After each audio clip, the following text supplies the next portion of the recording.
Hi, welcome back to my channel.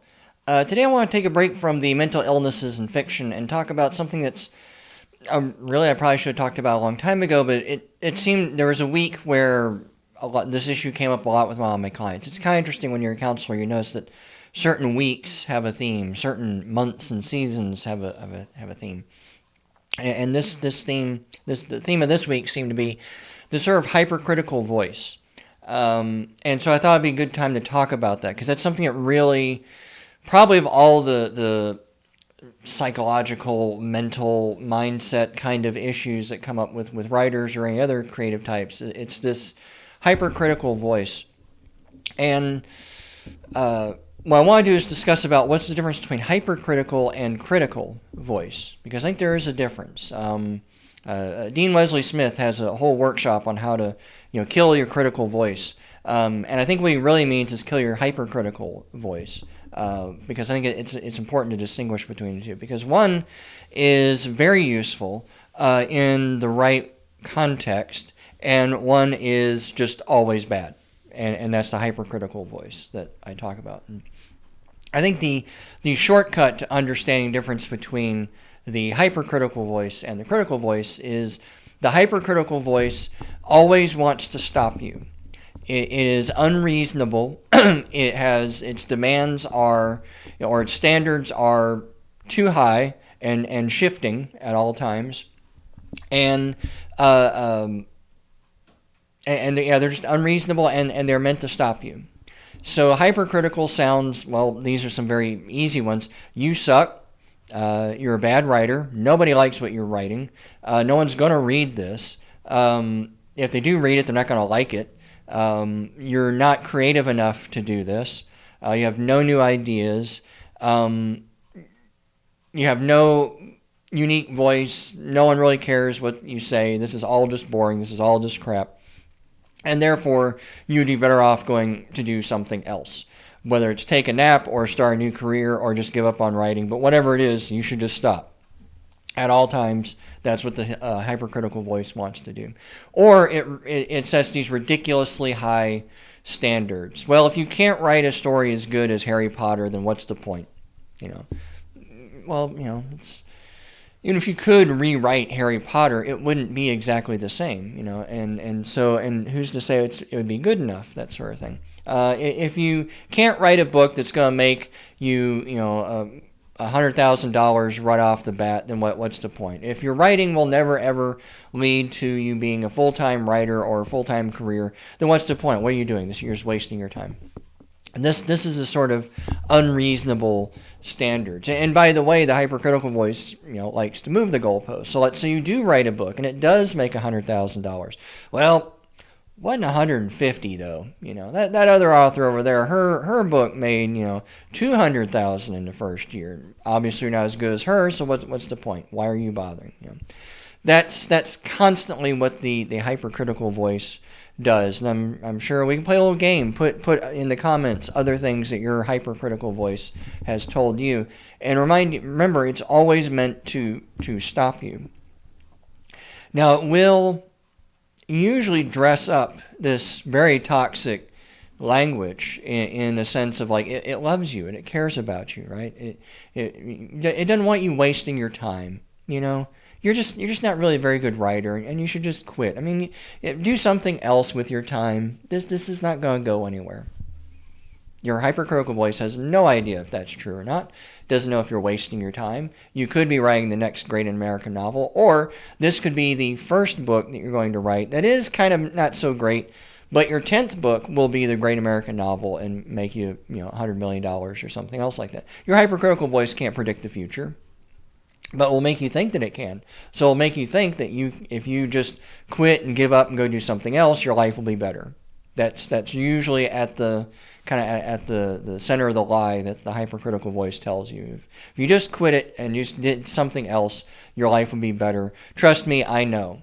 Why? I don't know. Hypercritical voice isn't like God or anything. It's not tapped into the universe. It just make shit up because it's meant to make you quit. That's what the hypercritical voice does. It always wants you to quit. Don't bother writing today. Don't bother writing. Don't bother reading that book on on some sort of craft. Don't practice something. Don't submit that story.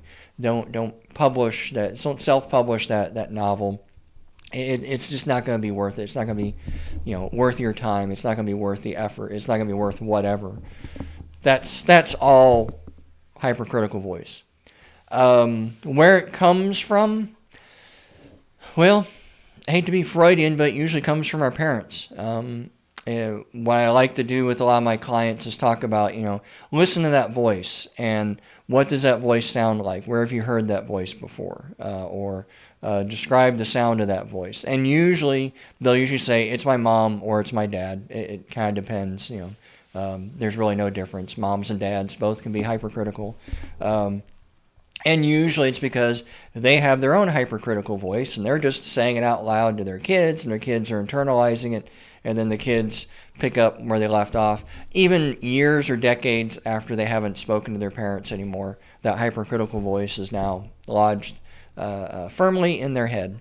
And so that's usually where it comes from. And then it gets reinforced through other efforts. Anything that helps you stay depressed or anxious will bolster the hypercritical voice. So drinking a lot, smoking weed a lot, hang out with other negative people, watching negative YouTube videos. Hopefully this doesn't count.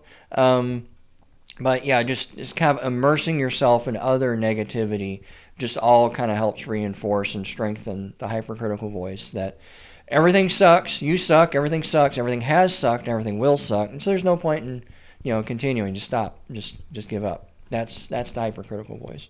So how to fight the hypercritical voice is to basically tell it to shut the fuck up. There's really no polite way to do this. You need to get a little angry. You need to get angry at the voice. You need to push back. I think we talked about this when we did our depression and mental illness, or into fiction, is that you have to fight back against depression because it is sucking away at your energy and it wants you to quit, to sit still, to stop moving, to stop doing. It's all inertia. And so you have to use energy behind it. And in the beginning, what you kind of have to start off with is just telling it to shut the fuck up. If your critical voice comes from your mother, well, then when you're a little kid, you could tell your mom, shut the fuck up. But now you're probably a grown-ass adult, and now you can say that. Out loud if you want. Why not?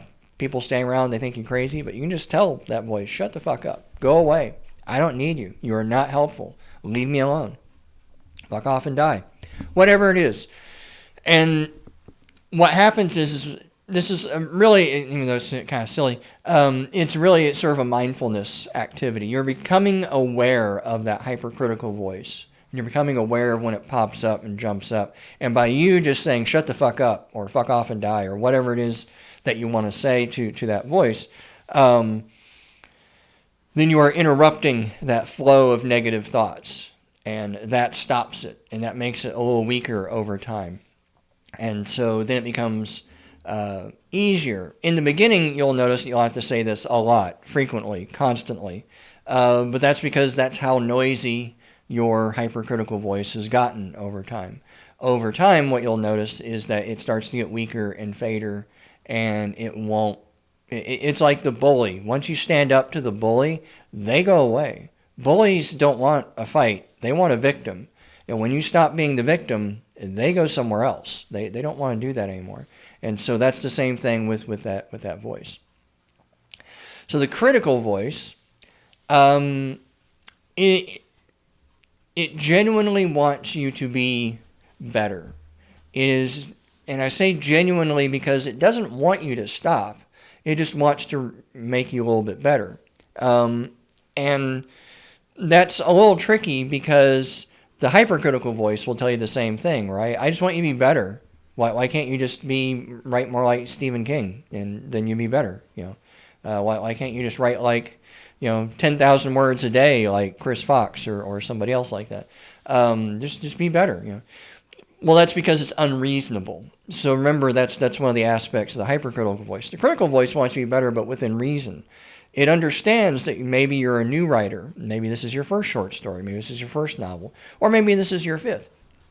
And so it is sort of understanding of where you are at in your creative process, in your writing process. And so its standards are not going to be too high. It's not going to be too unreasonable. It's going to take into account everything else that you've got going on in your life. Are you working full-time? Are you raising two small kids? Are you going to school to, or be an engineer or something else like that? How much time do you really have? And so your critical voice will push you to write those 500 words a day, but it understands you probably aren't going to get much more than that, and that's okay. If you got 500 words a day, that's great, or whatever your standards are, how many pages or something else like that. And it doesn't move the goalpost. You got 500 words today, great, congratulations, gold star for you. It didn't beat you up because you didn't write 700 words. Well, that wasn't the deal, when to write 700 words. And the critical voice is just sort of always acknowledging that you can be a little bit better, but better for you, not for somebody else. How do you want to write your story? How do you want the story to go? What sort of author voice do you have? That's more what the critical voice is trying to do. It does actually try and nudge you out of your comfort zone, because staying in your comfort zone, well, that's what the hypercritical voice wants, right? Quit, give up, don't do anything. Or, it might even just try and attempt to be reasonable by saying, oh, well, you're just a romance writer. Just stick with romance. Don't bother with horror. You can't write horror. Well, it's keeping you stuck over here. And maybe you can branch out, but it doesn't want to do that. Whereas a critical voice will go, you got a lot of experience writing romance, and I like this horror idea. This is a good idea, but you don't have any experience writing horror. So here's the plan. Read more horror fiction.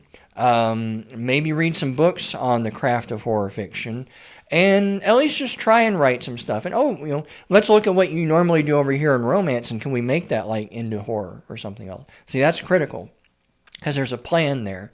It's acknowledging where you're at, but it's got a plan. Whereas hypercritical would be, you can't do that. You suck. Write your stupid little romance stories and stop bothering thinking about this horror stuff. So with the critical voice, all you really got to do is make sure it doesn't turn into the hypercritical voice. And in the early stages, if you do suffer from hypercritical voice, which almost every writer does, I think. Well, no, not all of them. Some of them have the opposite. They think they're just the best ever, and they have no hypercritical voice, and that's why they suck. But if you're like me and you have a hypercritical voice that's constantly pushing you to quit and give up and stop doing and whatever, then it can be a little tricky to work with that critical voice, and you constantly have to make sure that the hypercritical voice doesn't start trying to masquerade itself as the critical. And again, it's that sort of, is it trying to make you stuck? Is it trying to keep you from even trying to go forward? That's hypercritical voice. And so just have to kind of watch out for that. I would say that I think the critical voice, even though it can be quite beneficial and quite helpful, the reason why in the right context it is helpful is because in the actual writing process, I don't think the critical voice has a place at all.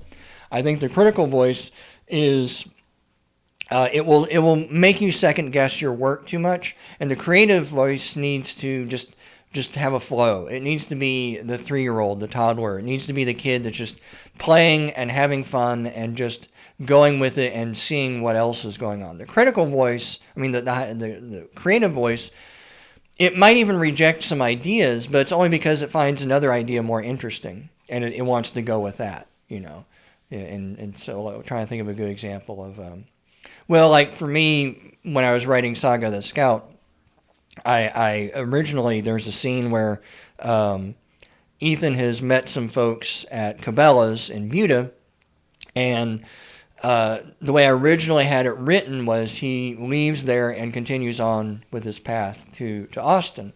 And my creative voice eventually realized that wasn't very fun. That wasn't very interesting. I needed to do something different. And so the creative voice made the decision to throw out about 6,000 words. I forget how many chapters that was, like 4 or 5 chapters. And just throw all that out and then start over again, because it realized that the creative voice realized that's not interesting. That's not where we want to go. And that's the difference between the creative voice, is it wants to do, yeah, but, or, oh, well, we could do this instead. Or, oh, this is more fun. This is more interesting. It's that little kid who is just sort of like, he's in the toy store and he's not really sure what he wants to play with first. And so he's just kind of running around, and, eventually he kind of settles down into something. But anyway, hope you found this helpful. In the comments it'd be kind of fun, because I think everybody has that hypercritical voice. So if you feel brave enough, or just challenged, or however you want to put it, put some of the things that your hypercritical voice has put into your head, and has in innovative ways that the hypercritical voice has tried to get you to stop writing, or maybe has stopped you writing. And tell us, maybe as a crowd we can collectively figure out a nice way to tell the hypercritical voice to fuck off and die. But anyway, I will talk to you later. Bye.